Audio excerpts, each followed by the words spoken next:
Ilikuwa ni hafla ya usiku wa mwanamke katika ukumbi wa Ugonisi, wilaya Kasulu mji, mkoani Kigoma.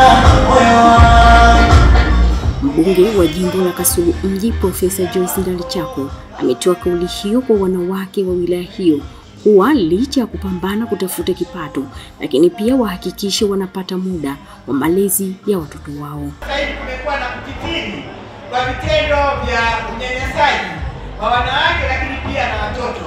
Naomba wanawake wote tusimame imara katika kupinga vitendo vya unyanyasaji vinavyofanyika katika jamii zetu. Katibu tawala wilaya Kasulu, Teresia Mtewele, anasema lengo la kuwepo kwa hafla hiyo ni kuhakikisha wanawake wanakutana kwa pamoja ili kujengewa uwezo wa fursa za kiuchumi na mahusiano katika familia. Mikataba iliposainiwa, tunaendelea kufurahia mafanikio ambayo wanawake wamekuwa kupitia changamoto ambazo zilikuwa zimeainishwa hapo awali. Na tunamshukuru sana Rais wetu kipenzi Daktari Samia Suluhu Hassan, ambaye pia ni icon kwa wanawake katika taifa letu, ndiye amiri jeshi ambaye amekuwa akituongoza, akituwakilisha kina mama vizuri, na leo tumeweza kuwa kielelezo kwake, na sisi tunaendelea kumsapoti na tunamtakia kila laheri katika hatua anazoziendea ili aendelee kutuwakilisha vizuri kina mama na sisi tuendelee kutemeka na vizazi vyetu. Hongera sana Daktari Samia Suluhu Hassan, makofi kwake. Maadhimisho haya yamebeba sura ya kipekee kwani ameambatana na miaka 30 ya utekelezaji wa azimio la ulingo la Beijing iliyofanyika mwaka 1995 na wanawake waliokaa katika kikao kufikia maazimio mbalimbali, ikiwa ni pamoja na wanachama wa Jumuiya ya Umoja wa Mataifa. Imeendelea kutekeleza maazimio hayo kila mwaka ili kuenzi mchango wa wanawake katika taifa hili.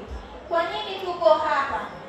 Hafla hii ya usiku wa mwanamke Kasulu imelenga kuwakutanisha malkia wote ili kufurahi pamoja, kusherehekea mafanikio ambayo wanawake na wasichana tumefikia katika miaka 30 katika nyanja mbalimbali kama vile uwakilishi katika uongozi, ajira, siasa, uchumi, elimu na mchango katika jamii na familia kwa ujumla. Aidha, katika hafla hii tutajengeana uwezo ili tuweze kuendana na nyakati ili kufikia malengo mbalimbali. Lakini zaidi tunayo furaha kubwa kusherehekea hafla hii kwa sababu wanawake waliotangulia mbele wakiongozwa na Rais wetu kipenzi Daktari Samia Suluhu Hassan wamekuwa wakituwakilisha vema katika majukumu yao na kuwa kielelezo kizuri katika taifa letu na familia. Kauli mbiu ya siku ya mwanamke duniani ambayo ilihitimishwa Machi 8 huko jijini Arusha na Rais wa Jamhuri ya Muungano wa Tanzania Dr. Samia Suluhu Hassan inasema wanawake na wasichana 2025 tuimarishe haki, usawa na uwezeshaji.